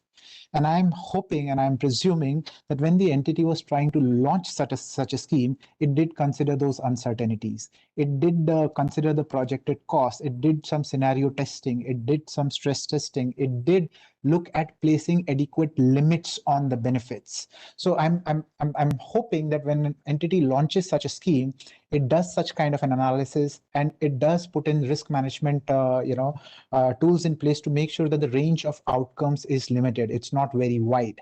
That becomes very handy when we actually do the valuations also. That's one. Two, we may say that data is not available, but I believe there's a lot of emerging data that is there. Even on COVID, there is a lot of data that is becoming increasingly available, not just in Indian context, but in international context available also. Not just around the incidence rates, not just about the death or how many cases become severe, but also about the number of cases that end up reaching ICU, the kind of costs that are incurred in ICU in, say, Delhi, Mumbai versus a tier 2, tier 3 city. So a lot of data is increasingly becoming available. It may not be as credible, but we have to pick that data, perhaps build in some buffers and do our valuations. Also, we could, perhaps look at insurance costs. Now, these benefits are increasingly becoming insurable, and insurance companies are offering products. So the costs of those products become a very good reference points when we are determining provisions for these benefits. Thanks, Kushwant. Pramod, the next one is for you. And since CNY has been a part of many forums on the tax laws changes, have there been any recommendation to the Finance Ministry for benevolence fund to be exempt for both the employer or the employer and the employee, both?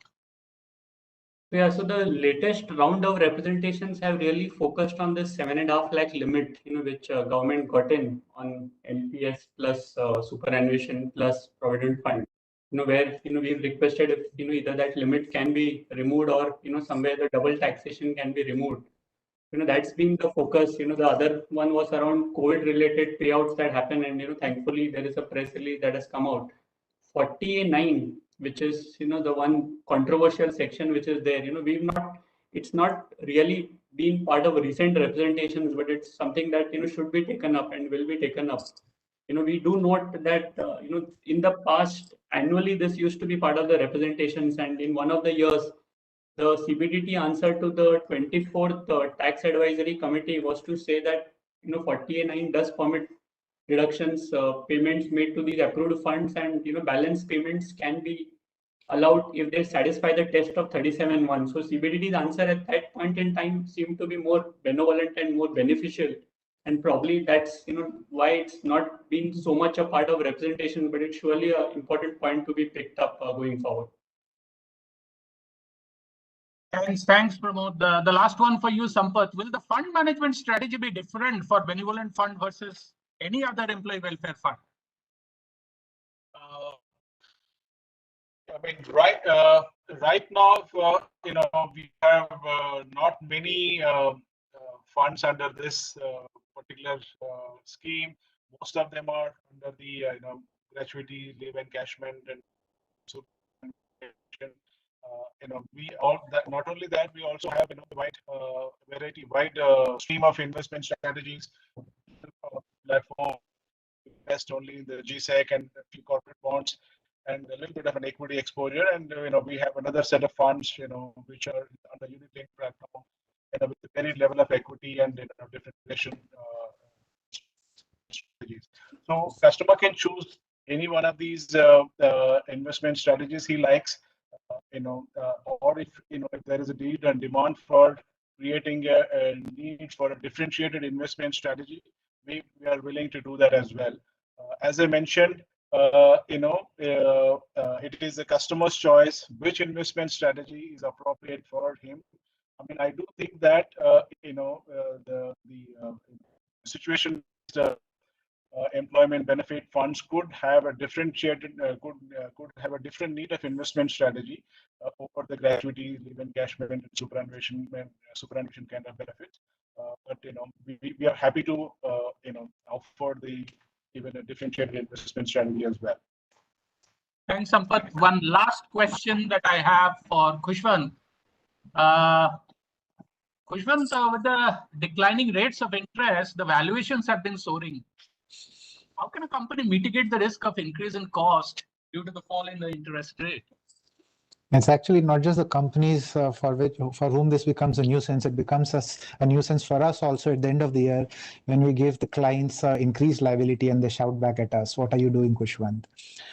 The answer essentially lies in getting the asset liability management right, and I think Sampath spoke about this a lot. Your liabilities goes up because yields go down. And once the yield goes down, the present values go up. And it's not just the book value of the liabilities that go up. It's actually the cost of the benefit that also goes up, in the sense that you need to now save more or invest more to meet the same benefit compared to if the interest rates were high.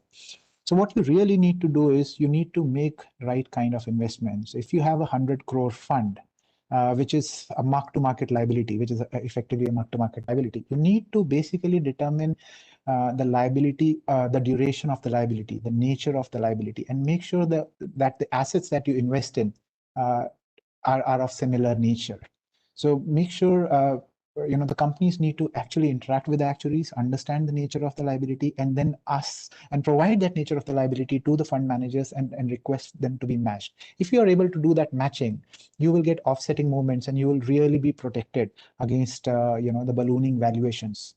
That's all I can say. I think good governance and proper asset liability management will be your way out from falling interest rate scenarios. Thanks a ton, Khushwant. I think with this, we come to an end of the session. From me, Shantanu, let me thank Khushwant, you, Sampath, Pramod, all of you. I think it was enriching for all of us, hearing and taking your questions also. I can assure you that all the questions which remain unanswered would be answered individually to all of you. With this, I hand it over to Anuradha. Anuradha, over to you.